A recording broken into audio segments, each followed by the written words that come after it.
সমস্যা সমাধানের সেরা প্ল্যাটফর্ম ক্লাসিক হোমিও। হ্যালো বন্ধুরা, আমি ডাক্তার হাফিজ আমন্ত্রণ জানাচ্ছি ক্লাসিক হোমিও চ্যানেলে। আজকের ভিডিওটি মূলত লবণাক্ত এলাকায় বসবাসকারী ভাই ও বোনদের জন্য। এছাড়াও কাতার, কুয়েত কিংবা লবণাক্ত অঞ্চলে বসবাসকারী প্রবাসীদের জন্য আজকের ভিডিওটি অত্যন্ত গুরুত্বপূর্ণ। এছাড়াও যারা লবণ প্রিয় অর্থাৎ লবণের প্রতি আসক্ততা রয়েছে তাদের ক্ষেত্রেও এই ভিডিওটি অত্যন্ত মূল্যবান।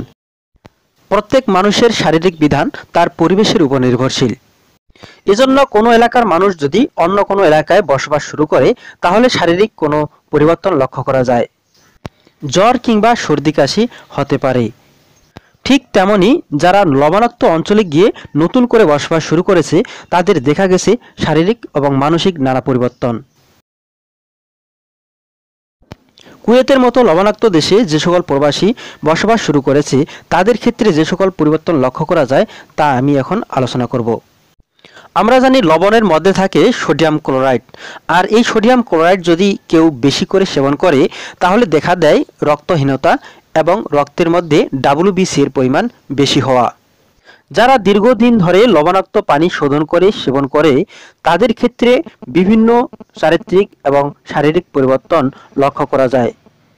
প্রাথমিক দিকে শরীর ফুলতে থাকে এবং ধীরে ধীরে শারীরিক দুর্বলতা সৃষ্টি হয়, যার ফলে হার্টের সমস্যা, মানসিক, চক্ষু, নাক এবং যৌন সমস্যা দেখা দেয়।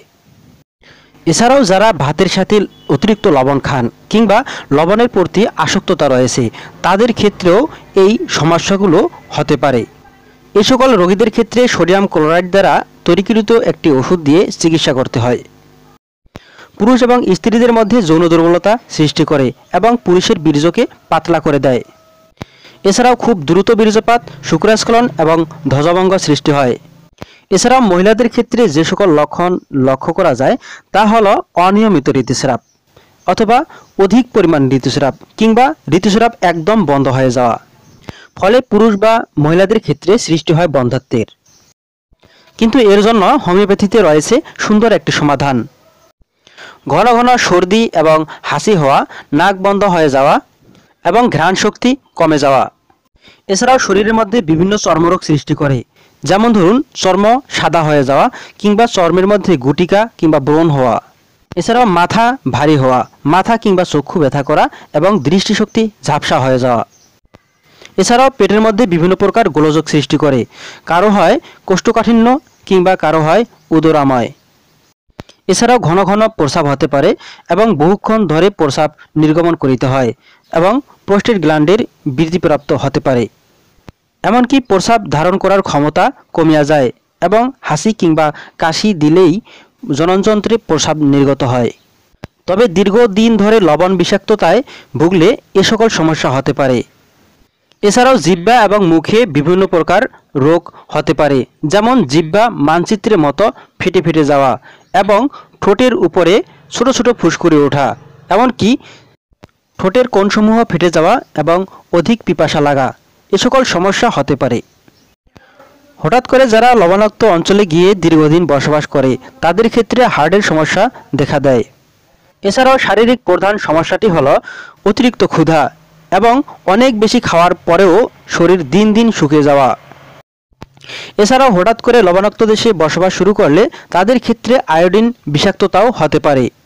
আর আয়োডিন বিষাক্ততা হলে শরীরে যে সকল লক্ষণ লক্ষ্য করা যায় তা হলো অনেক বেশি খাওয়ার পরেও শরীরের মাংস ক্ষয় হয়ে যাওয়া অর্থাৎ দিন দিন শুকিয়ে দুর্বল হয়ে যাওয়া, নিউমোনিয়া অথবা শ্বাসকষ্ট, শরীরের মাংস বৃদ্ধি কিংবা মাংস ক্ষয় হয়ে যাওয়া এবং মনের মধ্যে সবসময় বিভিন্ন উদ্বেগ সৃষ্টি হয়।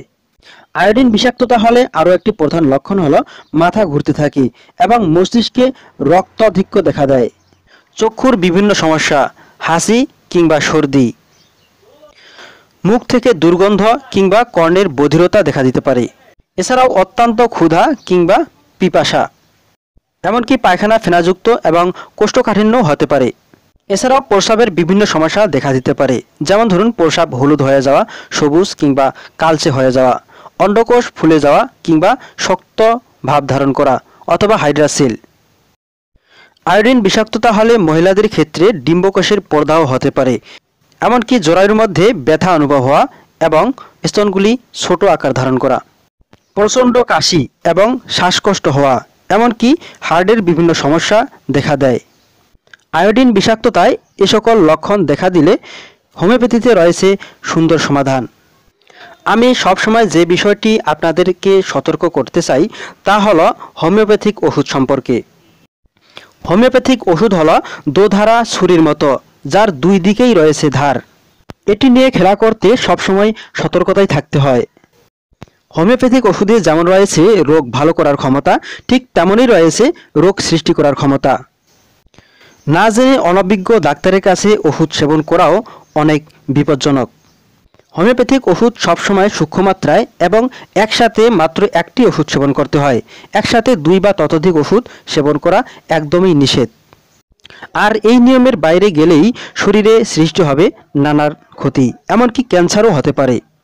সুতরাং পরিচিত কোনো অভিজ্ঞ হোমিওপ্যাথিক ডাক্তার দেখে চিকিৎসা করা আপনাদের কর্তব্য।